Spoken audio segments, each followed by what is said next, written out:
That's why ang tanan nga musimba sa Ginoo, nakita sa Dios ang imong hunahuna, nakita sa Ginoo imong kasing-kasing. That's why dili ug dili ka pasagdan paligdan sa Ginoo. Just take a moment mga igsoon. Kung magpadala ta mga igsoon sa kalaay, laay kayo ning kinabuhi ah. Boring kayo ning kinabuhi ang mga igsoon kung wala kay Kristo. Amen. Welcome to Born to Praise TV channel. We are created to worship. Kung healthy lang ang una-una mga igsoon, naay gitawag understanding. O mauni, kung naay misunderstanding, dapat naay intervention sa Ginoo. Unsa may intervention sa Dios? Naa diya sa verse 1. Andam siya kanunay sa pagtabang panahon sa kalisdanan. Amen? No? Mauna mga igsoon, let us always recognize the presence of God, whether we are happy or we are sad. Kinahanglan yuning mahimo ni siya atong kinabuhi. Kay kung kinabuhi ni siya nato, muni kanunay natong gihimo. Routine na ni nato. Sama nga, kung wala na tayong bugas, usa pa dito mangitan, wala na tayong bugas. Di ba? Dapat sige tag pangita. Routine naman. Sige tag panglaba. No, kay sige man tagsuot, sige po tagkaon, o sige po tagluto. Kay ano sa ata nga dili o wala tay kanon. Kanang wala na tay lutuon, wala na tay lungagon. So dapat mga igsoon, routine siya nato. Ingon sad ni ana ang pag-ampo. Ingon sa diyan ang pagpasalamat, ingon sa diyan ang pagpumalandong sa pulong sa Ginoo. Kay mao na siya routine sa atong kinabuhi. Dan kung mapakyas ta ani pagtrabaho, munang mo insert mga igsoon ang mental illness. Bawala ang mental health diha, mga igsoon. Muna let us always alive, alert, awake, enthusiastic. Nganuman, ang kaaway tuso siya. Pwerte katuso ang kaaway mo. Insert siya mga igsoon. Kung dunay lain ang naas tong huna-huna plus atong pagbati, dili mao. Mo insert na siya. Then pag insert ana, wala nakakabantay nga nalaang nasulod na di ay kaslaan. Unya matingala ka nga magpuro na ka. Saputon na ka. Na? Matingala na laman ka. Tungod kay gihilabtan sa kaaway mga igsoon. Sensitive ang kaaway sa atong pagbati. Sensitive kayo mga igsoon. Munang naa ang divine intervention sa Ginoo. Take note lang yun. Andam siya kanunay sa pagtabang panahon sa kalisdanan. Muna saad sa Diyos. Munang let us always be in the presence of God, whether dili panahon sa Domingo. No? Whether dili panahon sa simba mga igsoon, kay ang atong una-una, konsepto nato kung musimba ta, mag-ampo kita. Kung musimba ta, makadungog kita sa pulong sa Ginoo. Kung musimba ta, makadayeg kita. Dili na mao'y batakan sa tinuod nga Kristohanon. Bisan dili pag-abot sa Domingo, hinumdumi mga igsoon sa usa ka semana kausa na ta magkita. At una pa'y panahon nga di patyuta magkita. And then dako kay puruhan ang kaaway nga mangilabot sa imong kinabuhi. Kay nga naman, iya na ka sa Dios. Kung iya ka sa Dios, naay manghilabot nimo. Kay dili ganahan ang kaaway nga musimba ka sa tag-iya sa langit. Kaya nga naman, ang upuyo sa tag-iya sa langit, ang upuyo sa langit nga mao'y gibuhat, nga nagibuhat sa Dios, ikaw na ug ako. Kay gihimo ka sa Ginoo sama siya ang dagway, aron papuy-on sa langit nga matahom. Amen. Di ba ta malipay ana? Hallelujah. Good news na mga igsoon. Kay there is life after death mga igsoon. So let us understand mga igsoon sa mga challenges sa kinabuhi. Nakita nato diha unsa may mga challenges diha nga atong nabasa. Tulo na ganin ang bersikulo mga igsoon. No? Kung ato lang taon liliyon nato mga igsoon, nganong niingon man ang Dios na andam siya sa pagtabang sa panahon sa kalisdanan. Tungod kay automatic na mga igsoon, once na mga lagad kanitag Ginoo na ay mga question. Alihan ka igsoon o pangutana. Asa man karon? Sputing lagi ka. Di ba? Lahi lagi mo sinuotan ron. Asa man ka? Sure gyud nga dito nang maadtong kalibutan, adto gyud as langit. Amen. Dito langit nga lahi man ang langit nga hunahuna sa uban. Pero kining langit mga igsoon nga tong gisgutan, mao ni ang trono sa Dios. mo ni ato ang permanenteng puloy-anan.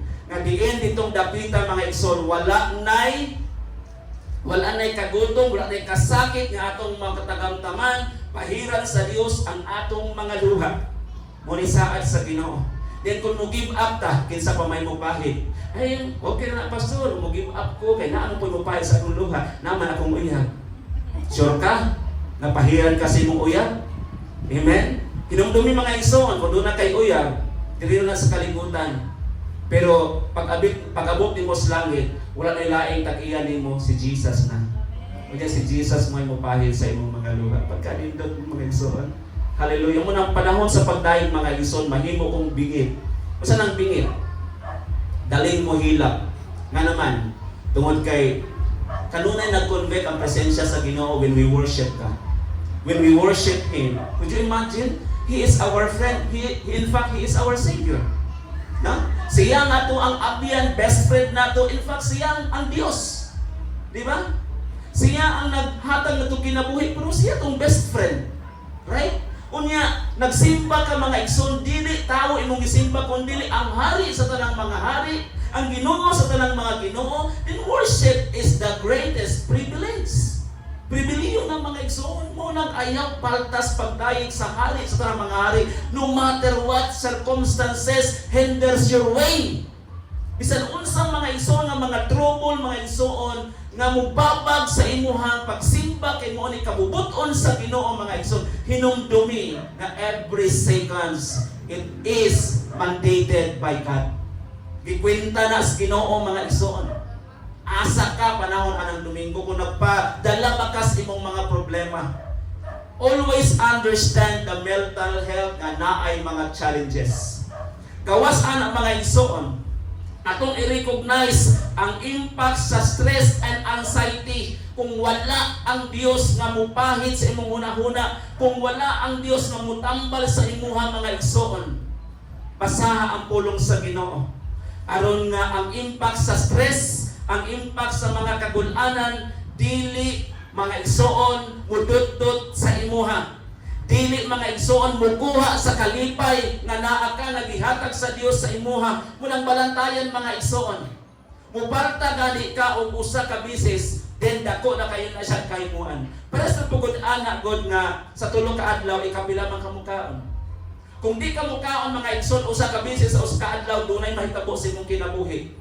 Kung irregular ang imuhang pagkaon, disorder ang imong pagkaon mga igsoon, doon na po'y mga consequences sa imong kinabuhi. Kung masubrahan mo kagkaon mga igsoon, doon na po'y dili maayo mo abot sa imong kinabuhi. Tanan nga sobra mga igsoon, dili makaayo. So dapat maintain lang. Muna ayaw biya mga igsoon, kung ubiya maganita sa mga activity, mga igsoon sa atong personal, sa atong lawas mga igsoon, doon ay mahitabo. How much more sa activities sa Ginoo? O sa may mga activities Ginoo?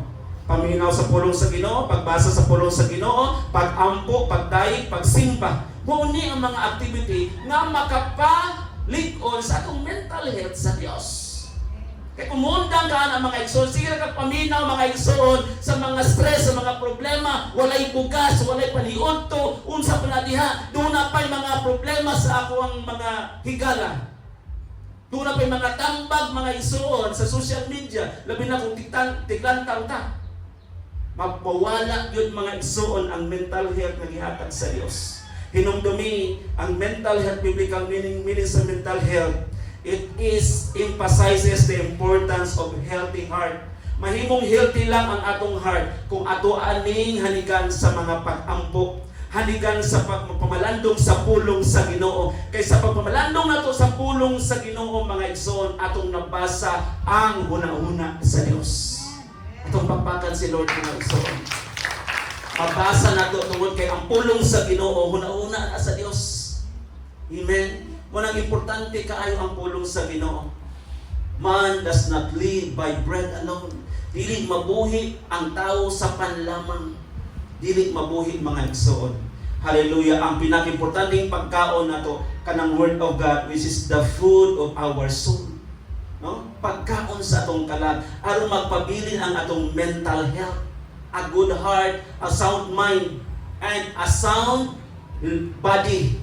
Muna mga igsoon. Hallelujah. Ikaduha mga igsoon, sa reality of our struggles, di nato na siya mapunggan, di nato na siya ma-avoid mga igsoon, na gitawag na to presence of turmoil. Tanawa sa verse 2. Busa dili kita mahadlok bisan matay og ang yuta. Take note.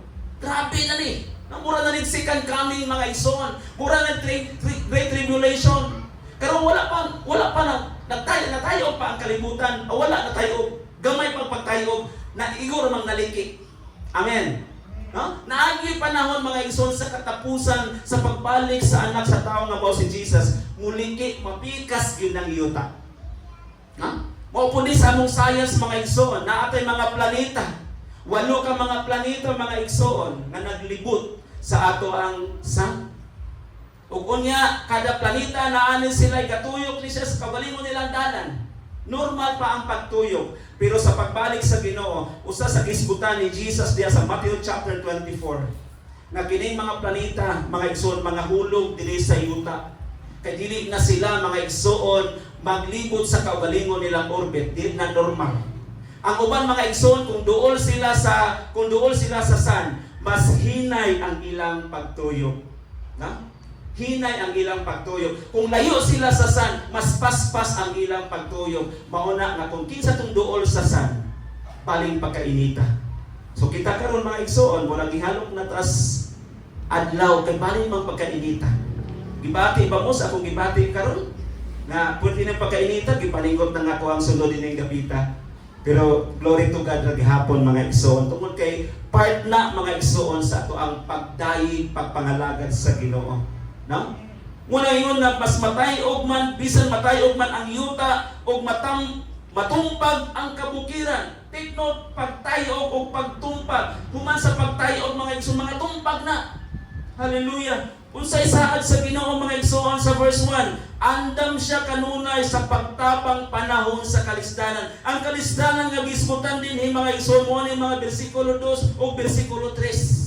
Andam si Lord sa pagsapnay kanimo mga igsoon. Hallelujah. Andam si Lord sa paghatag niyang equivalent mga igsoon aron nga di ka magdudas Ginoo. Usahay mga igsoon, di lang kay usahay kanunay, magduda gyud ang tawo kung dili siya makaila sa tinuod nga iyang nakita. Amen. Pero kung makabalo ka mga igsoon, makatungkad ka mga igsoon, kung kinsang imong gialagaran, wala na gyud nay hassle, wala na gyud nay doubt mga igsoon, wala na gyud nay pag-refuse. Kay nga naman, sama sa atong nadunggan sa Pilabang Domingo. Kung saan ganito, unbelief is refusal to believe God. Then kung mo-refuse na sa pag-believe sa Diyos, mga igsoon, diri mga igsoon musulod ang disobedience. Diri musulod mga igsoon nga mawad-an kag appetite, moingon na ka boring ning kinabuhia. Hello. Kung mao na imong gibati sa imong kinabuhi, you need to repent because there is God who is always give you a provision. Dunay Dios mga igsoon.